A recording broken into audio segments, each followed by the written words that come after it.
Reactions have continued to pour in as 10 persons who took part in last month's protest across Nigeria have been charged with treason and other serious offenses at the Federal High Court in the capital, Abuja. Now, all of the accused pleaded not guilty. The demonstrations, dubbed 10 Days of Rage, were called in response to the tough economic conditions. It did turn violent in some places, leaving at least 7 persons dead, although some rights groups have put the death toll at 23. There were also nearly 700 arrests. Now, these recent arrests have left many questioning the democratic status of the country, with some asking if truly we practice what we say we are. Joining me to discuss this extensively is Chris Nwaokobia. He's a legal practitioner. He joins me virtually. Thank you for your time, Chris. Good evening. It's my pleasure to be on with you. All right. Let me start off with what you make of the charges levied against these protesters. Treason. Some have actually said that that's huge, that's heavy. No, like you noted in your opening remark, in your prologue, it is funny, at the same time, very worrisome, because looking at basically what happened regarding the End Bad Government protestation, you will understand simply that the young people were expressing their rights and their freedoms as enshrined in the Constitution. Yes, the state agents were high-handed and heavy in their effort at trying to curtail the protest and stop the protest from degenerating to violence. Yes, they arrested some individuals, but very worrisome is the fact that those who were arrested were not arrested in the cause of violence. And those who were arrested, particularly the 10 that were charged for treason, were not caught in the act of violence, as in of banditry. So you ask yourself, why such a heavy charge? And then you understand the fact that clearly it's just about an administration that is unwilling to allow dissent, an administration that is unwilling to allow protestation, an administration that is unwilling to allow the people express their freedoms.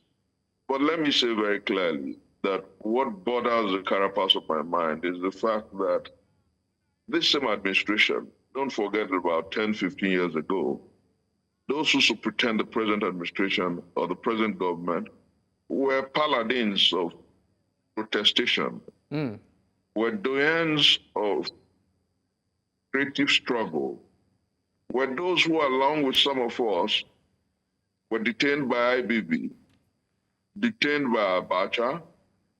Interestingly, the president fled into exile.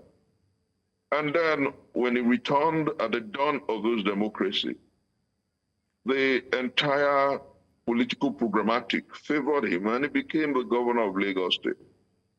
But on the left side of the divide, so that made him, by Jove, the leader of the opposition. And between 1999 and when the APC came into power in 2015, he had led several protests, several demonstrations.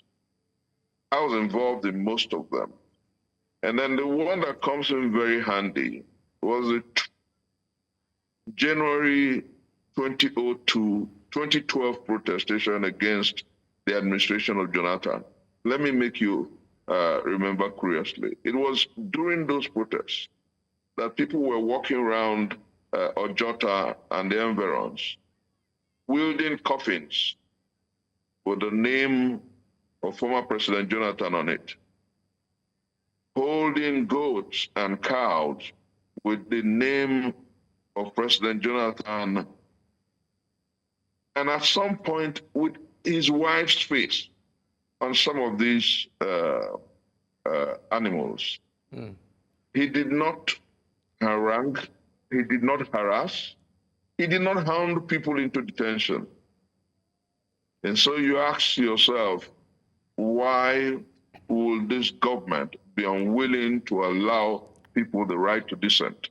And then you ask yourself, why will those who, as a matter of fact, benefited, got their political teeth cut through creative struggle and protestation, why will they be the ones who are willing to allow people express their rights?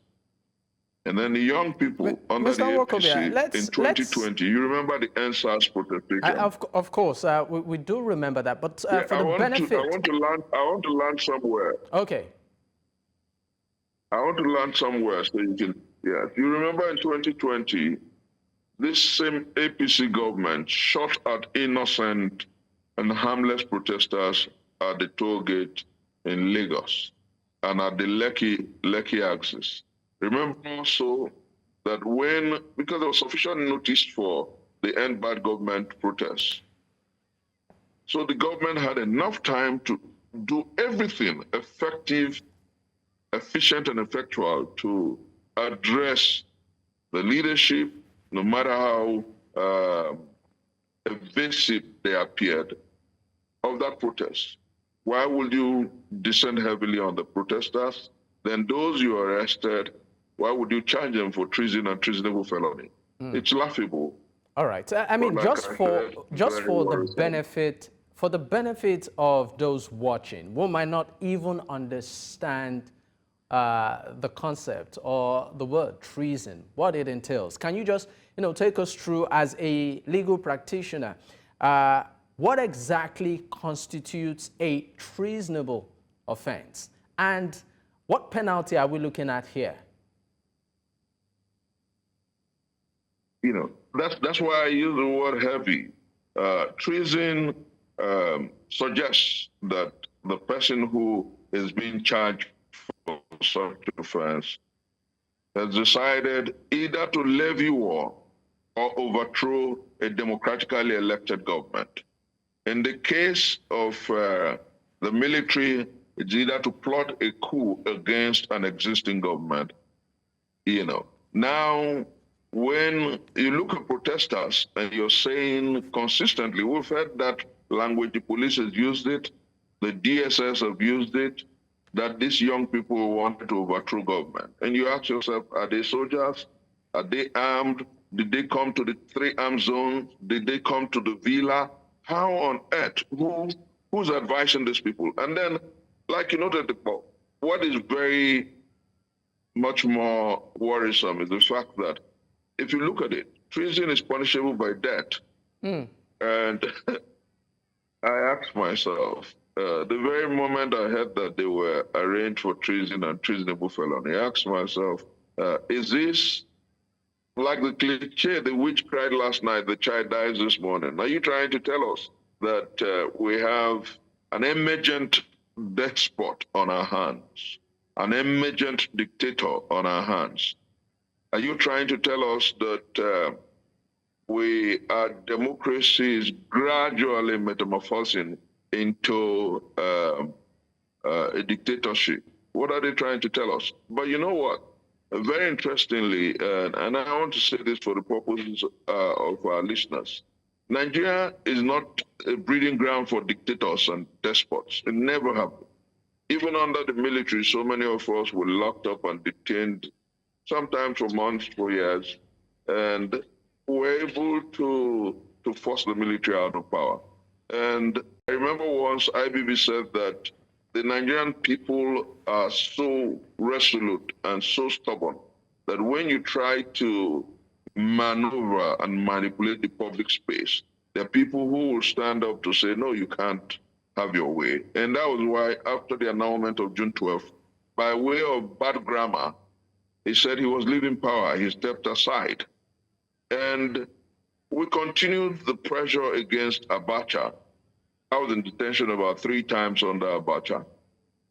And under Abacha, the progressive left made it impossible for him to travel overseas for medical treatment. That's how efficient the progressive left can be. And knowing very well that Nigerians are unwilling to accept dictatorship, I wonder who advising Mr. President. I wonder what his minders are up to, because he knows.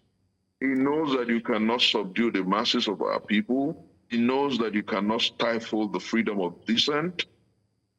He knows that the right to disagree with government is an inalienable right enshrined and protected by Chapter 4 of the Constitution. He knows these fundamental rights nobody can take away from the people. And so I believe that maybe, because I heard that yesterday, the 10 who were charged for treason and treasonable felony were granted bail.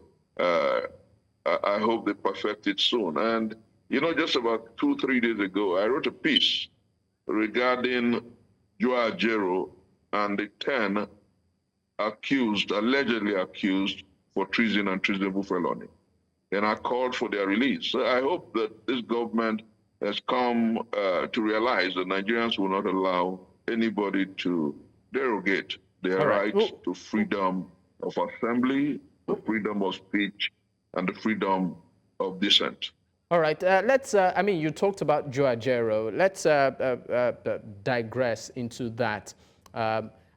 He was also charged and even picked up, even though he was released on bail, part of the charges, terrorism financing, treason, and it looks like that word seems to be a regular norm right now. I would like you to speak on the arrest, even though released on bail, of the NLC president, and also the fact that some feel that he has become very political, as against being neutral, given the fact that he is meant to be, a civil rights activist for traders and the working class. Let me say very importantly that those who are saying that the labor leader has become very political have been unfair to his office. He leads close to 75 unions. He leads millions of workers across our country. And what affects government directly affects them indirectly and vice versa.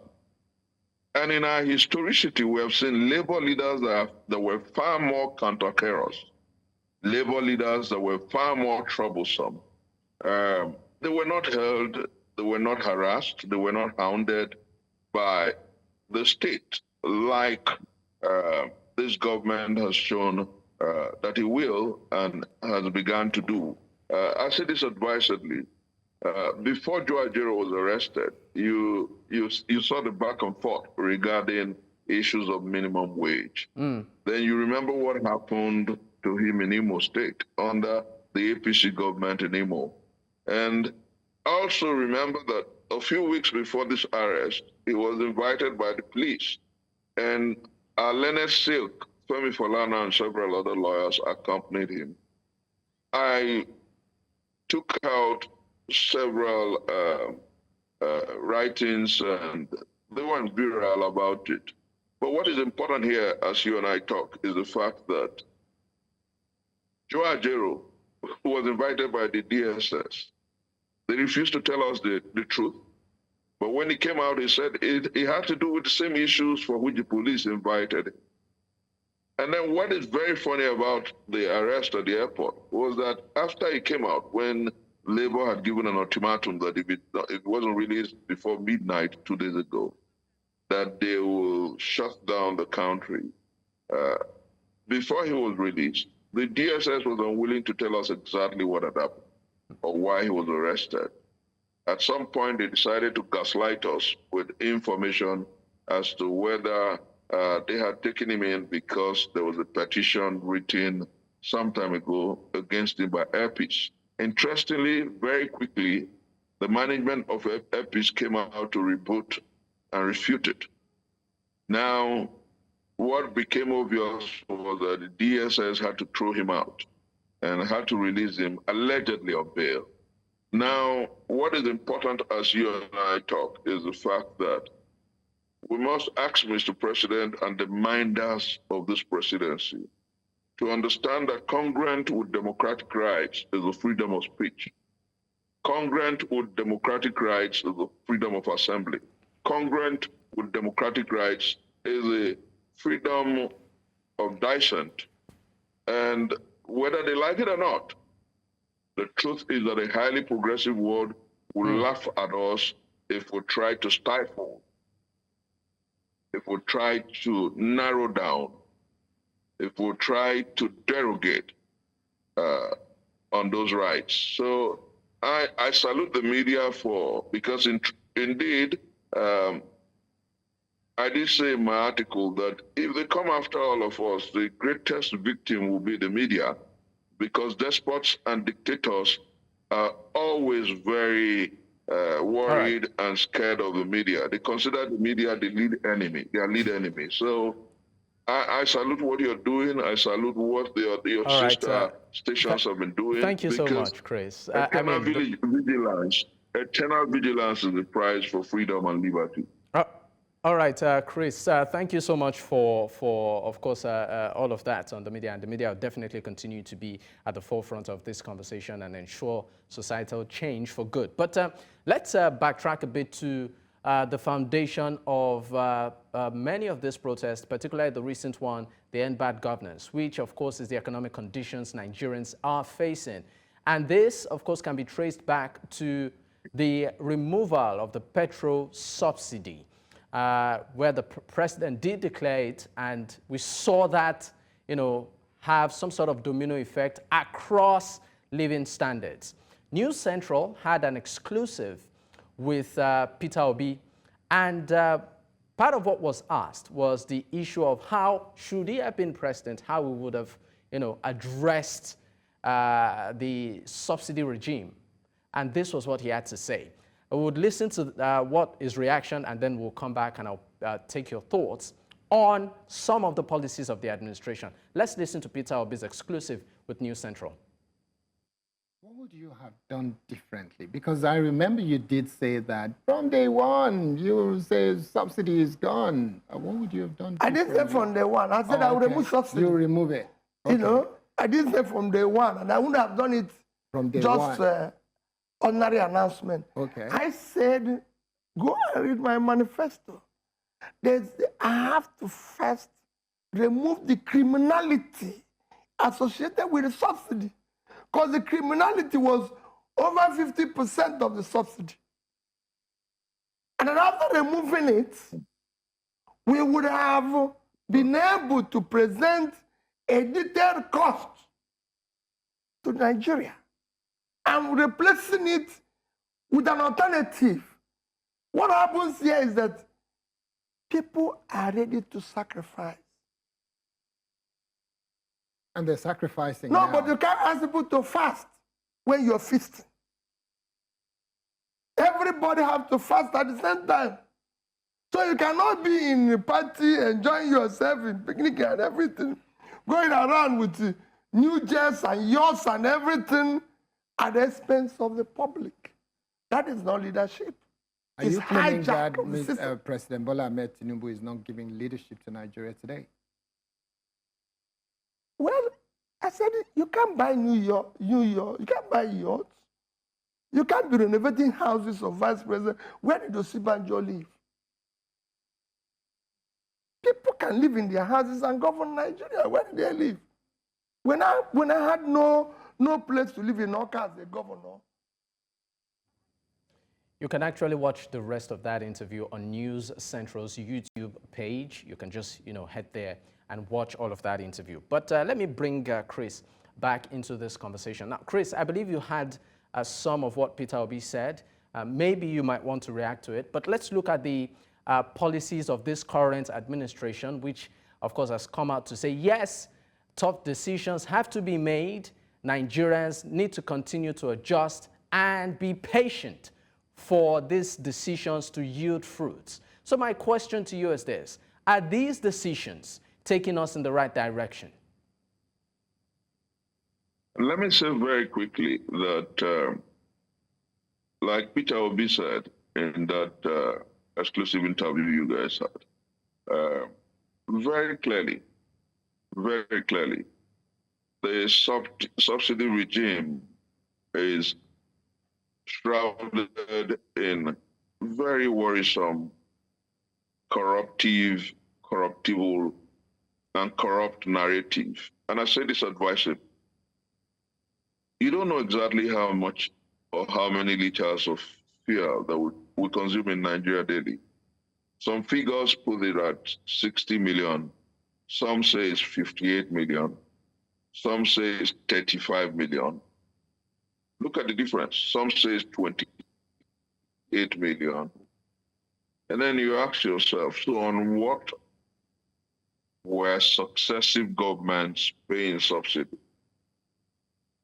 How much do we actually, how many liters of fuel do we consume in Nigeria? You have to know that before you can say this is how much you're exactly paying for subsidy.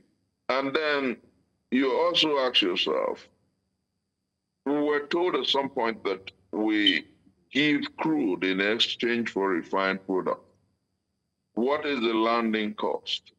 Do they give you the other distillates of crude oil? You know, petrol is just one small quantum in the larger fraction.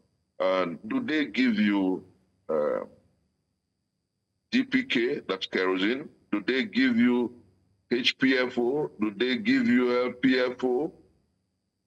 So how can this gamut of corruption be the major challenge such that without doing a proper forensic, the policy somersault that came on Inauguration Day put us in a very terrible position?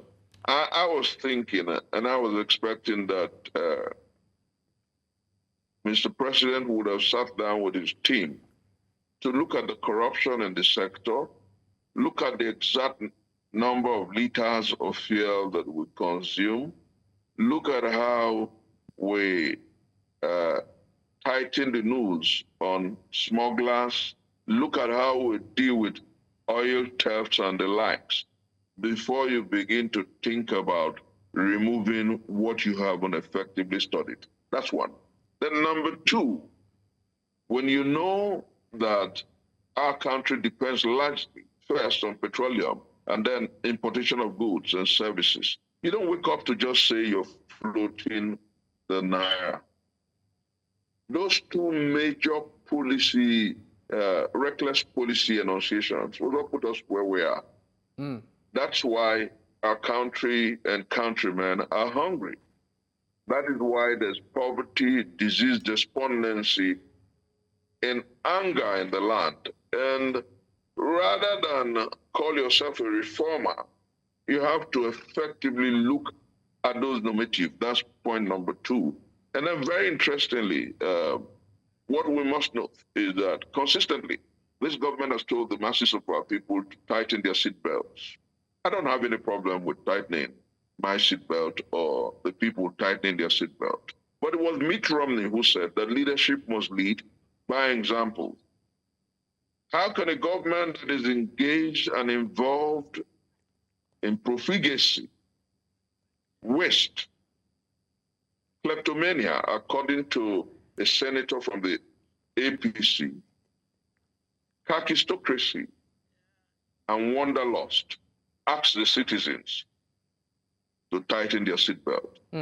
Us, not the government, the first line of responsibility. Chris,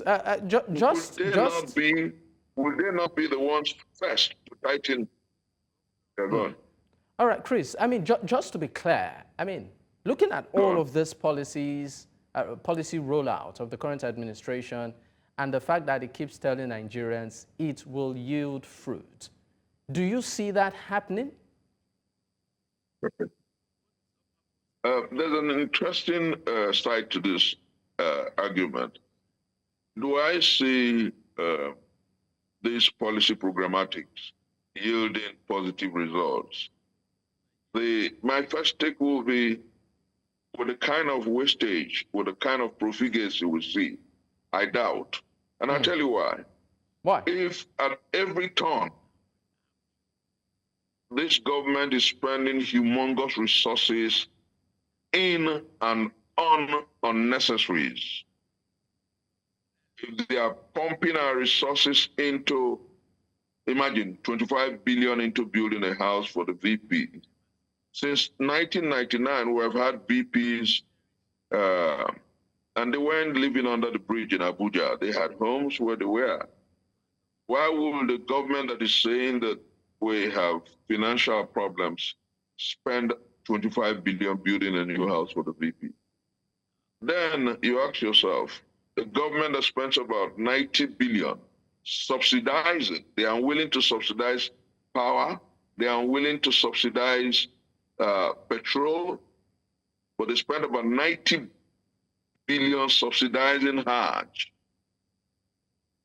You ask yourself, a government that spends between the presidency, including the office of vice president, and the National Assembly, close to 150 billion buying new SUVs. A government that runs the biggest cabinet since 1999. If you look at this, the proclivity to profligacy, you ask yourself, how can you trust that this government would truly reform our economy? Because what it suggests is the fact that if the economy begins to grow, they'll spend more. And as they spend more, they waste and return us to square one. So I think that this government must first of all lead by examples. This government must first tighten its seat belt. Mr. President must cut the cost of governance. Mr. President must understand, like I quoted Mitt Romney, that leadership must show the way. All right, Chris, because we're... And save and except that is done. All right, Chris, I'm sorry to interrupt your line of thought, but I understand that we really need to go on a quick break. When we return, we will pick up. Do stay with us. Many thanks for staying with us. This is still Politics HQ on News Central Television. And of course, we've been talking about the perceived crackdown on dissidents in Nigeria, as a result of the fallout of the End Bad Governance protest, which happened in August. I still have my guest with me as a legal practitioner and also public affairs analyst, Chris Nwaokobia. Thank you for staying with me. The pleasure is mine. All right. My question to you now is, I mean, we've had protests happen in Nigeria over time. And I mean, the latest being the End Bad Governance protest. And many Nigerians are beginning to, or some Nigerians are beginning to question if at all protests are effective in bending the ear of the government to the will and the desires of its people. So my question to you is this. Over the years, you personally, you've also been a part of some. Are you of the opinion that protests, are still effective in ensuring societal change, in bending the ears of the government to do the will of the people, in influencing policy? All over the world, the answer is yes. But in the case of Nigeria... Everywhere on planet Earth, the answer is yes. But in the case of Nigeria is Nigeria... part of the planet. Everywhere in the world, the answer is yes. And let me start with our country. Let me say clearly that had these young people not come out in 2020, the month of October, we perhaps will still have SARS, that draconic, impish, and impious agency of the police force. We'll still perhaps have had the murderous men in uniform who go by the name SARS operators everywhere, and they perhaps would have been killing our young boys and girls. But thank God for it comes with a price, though. But thank God for the young boys and young girls who stepped out in the year of our Lord 2020 to say no to SARS.